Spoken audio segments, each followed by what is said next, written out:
एक छोटा सा गांव मुल्तान के बाहरी इलाके में। न कोई आलिम, न कोई अमीर शख्स, बस एक सादा सा किसान यूसुफ, जिसकी फटी हथेलियों में मेहनत थी और दिल में अपने रब के लिए मोहब्बत।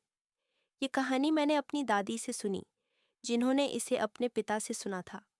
वो पिता जिन्होंने कभी यूसुफ के साथ नीम के पेड़ के नीचे बैठकर फजर में उसे रोते देखा था। वो आंसू गम के नहीं थे, वो कुछ और थे, कुछ ऐसा जिसे हम में से ज़्यादातर शायद कभी समझ भी न सके। मैं जो बताने वाला हूँ वो कोई करामाती कहानी नहीं है। न कोई फरिश्ता आया, न कोई अचानक किस्मत खुली। ये कहानी उससे कठिन है। ये उस आदमी के बारे में है जिसने सब खो दिया, अपनी ज़मीन, अपना बेटा, अपनी बीवी, और फिर भी अल्लाह की तरफ पहले से ज़्यादा मोहब्बत के साथ चला। अगर यह आपको हिला न दे तो शायद कुछ भी नहीं देगा। कहानी की शुरुआत यूसुफ को अपने बाप से 7 एकड़ गेहूं की खेती विरासत में मिली थी। बहुत नहीं, मगर हलाल और सच्ची कमाई। हर सुबह सूरज उगने से पहले वह खेत के किनारे खड़े होकर हाथ उठाकर एक ही दुआ मांगता, या अल्लाह, यह सब तेरा है, मैं सिर्फ उधार पर हूँ। 23 साल की उम्र में उसकी शादी फातिमा से हुई, गांव के इमाम की बेटी। चुपचाप स्वभाव, सब्र वाली, और हंसी ऐसी जैसे बहते पानी की आवाज़। 3 साल की दुआओं और इंतज़ार के बाद उनका एक बेटा हुआ, इब्राहिम। यूसुफ उसे गोद में उठाता और रो पड़ता, गम से नहीं, मोहब्बत से। उस मोहब्बत की दहशत से जो इंसान को कमज़ोर भी करती है और मजबूत भी। उसकी माँ ने एक बार कहा था, जब अल्लाह कोई कीमती चीज़ देता है, कभी कभी वापस लेकर देखता है कि तुम क्या हो। यूसुफ ने ये बात कभी नहीं भूली। पहला इम्तिहान, ज़मीन का जाना। जब इब्राहिम 12 साल का था, उस साल भयानक बाढ़ आई। नदी अपने किनारे तोड़कर खेतों को निगल गई।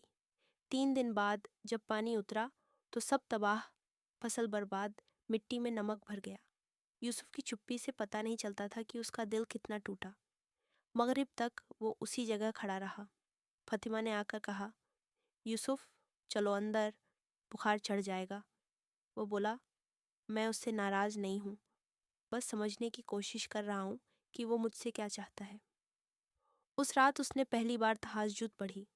इतने सालों में कभी इरादा किया था, पर आराम ने उसे सोने दिया। आज आराम ही नहीं था।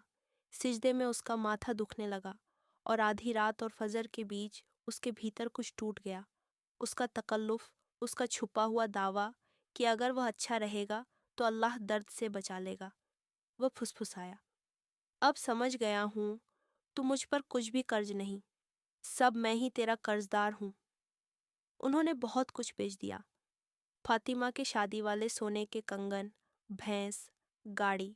यूसुफ दूसरे लोगों के खेतों में मजदूर बन गया, उसी जमीन पर जहां वह कभी मालिक था। एक मजदूर ने पूछा, जलता नहीं तुझे अपनी ही जमीन पर मजदूरी करते हुए?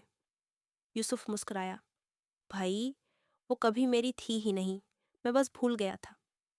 दूसरा इम्तिहान, बेटे का जाना। इब्राहिम 15 का हुआ, समझदार, धार्मिक। इमाम उसे कहता, तुम्हारा बेटा हाफिज बन सकता है। यूसुफ की खुशी की हद न थी। लेकिन उस सर्दी एक अजीब बुखार फैला। दवाइयाँ ख़त्म, सड़कें कीचड़ में डूबीं, अस्पताल दूर। गुरुवार रात इब्राहिम बीमार हुआ।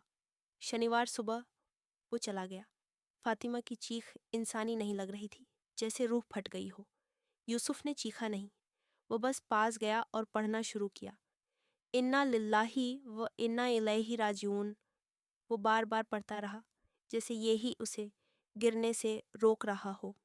बेटे को नहलाने वाले आए तो यूसुफ बोला, ये मेरा बेटा है, उसे आखिरी बार मैं खुद तैयार करूँगा। उसने अपने ही बेटे को गुस्ल दिया, कफन पहनाया, कब्र तक उठाकर ले गया। पहली मिट्टी गिरते ही उसने आंखें बंद कीं और मुस्कुराया। पागलपन नहीं, खुशी नहीं, सपुर्दगी। वो मुस्कान जो कहती है, सब तू ही था, तू ही है। किसी ने पूछा, कैसे मुस्कुरा लिया? यूसुफ बोला, जिसने दिया था उसी को वापस दे दिया, मालिक अपनी चीज़ ले ले तो शिकायत कैसी? तीसरा इम्तिहान, फातिमा का चले जाना। फातिमा बची, पर टूट गई। वो गम में काली नहीं हुई, बस बुझ गई। 2 साल बाद नींद में चल बसी। डॉक्टर ने कहा, दिल। यूसुफ ने कहा, वो अपने बेटे को बहुत याद करती थी। अल्लाह ने रहमत की। यूसुफ अकेला रह गया, न परिवार, न खेत, न घर। वो मस्जिद के पीछे एक छोटे कमरे में रहने लगा। इमाम उसकी सेवा के बदले रहने देता था। हर सुबह वह फजर से पहले मस्जिद साफ करता, फिर अजान देता। उसकी आवाज़ नर्म नहीं थी, पर सच्ची थी, जैसे हर लफ्ज़ उसने अपने दर्द से खरीदा हो। एक मुसाफिर ने पूछ लिया, आपकी अजान में ऐसा क्या है? मैंने वैसी कभी नहीं सुनी। यूसुफ बोला, मेरे पास अब कुछ भी नहीं बचा, सिवाय उसके। जब आदमी खाली हाथ बुलाता है ना, अल्लाह उसे अलग तरह से सुनता है।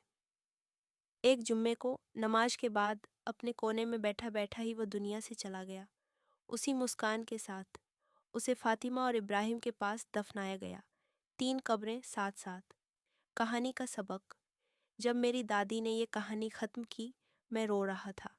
मैंने पूछा, नानी, अल्लाह ने उससे सब क्यों ले लिया? वह अच्छा आदमी था, उसे इनाम क्यों नहीं मिला? मेरी दादी ने मेरे हाथ थाम कर कहा, बेटा, तुम गलत सवाल पूछ रहे हो। सवाल ये नहीं कि अल्लाह ने क्यों लिया, सवाल यह है कि यूसुफ ने फिर भी क्यों दिया। वो बोली, ये दुनिया इनाम की जगह नहीं, इम्तिहान की जगह है। सब उधार है, ज़मीन, औलाद, बीवी, सांस तक। अल्लाह लेता नहीं, वापस बुलाता है। फिर कहा, इनाम इस बात में नहीं कि तुमने क्या रखा, इनाम इस बात में है कि तुमने क्या छोड़ा और कैसे छोड़ा। यूसुफ ने मोहब्बत से छोड़ा, भरोसे से छोड़ा, और टूटकर भी अपने रब से मुंह नहीं मोड़ा। ये इंसान की सबसे ऊंची मंजिल है, सपुर्दगी। अब मैं बड़ा हूँ, मैंने भी खोया है, उतना नहीं, पर इतना कि समझ सकूं। दुनिया तुमसे सब लेगी, सेहत, पैसा, लोग, सपने, सब फिसल जाएगा। यूसुफ ये रात जानता था, जितना कसकर पकड़ोगे उतना दर्द होगा, जितना अल्लाह को दोगे उतना हल्का हो जाओगे। कम रुकता नहीं। यूसुफ भी रोया, पर उसके दर्द के नीचे भरोसा था, ऐसा भरोसा जो टूटता नहीं। यही है अल्लाह के लिए सब कुछ देने का मतलब। अल्लाह हमें यूसुफ का थोड़ा सा सब्र दे, हमारे दिल इस फनी दुनिया से ढीले और उससे मजबूत हो जाए, और क़यामत के दिन हम उसे उसी तरह मिले जैसे यूसुफ मिला होगा। ए नफ्स से मुतमिन, अपने रब की तरफ लौटा, तू उससे राजी, वो तुझसे राजी। मेरे बंदों में दाखिल हो जा, मेरी जन्नत में दाखिल हो जा। सूरह अल-फज्र 19 27 30। अगर ये कहानी आपके दिल को छू गई तो इसे साथ रखिए, याद के तौर पर।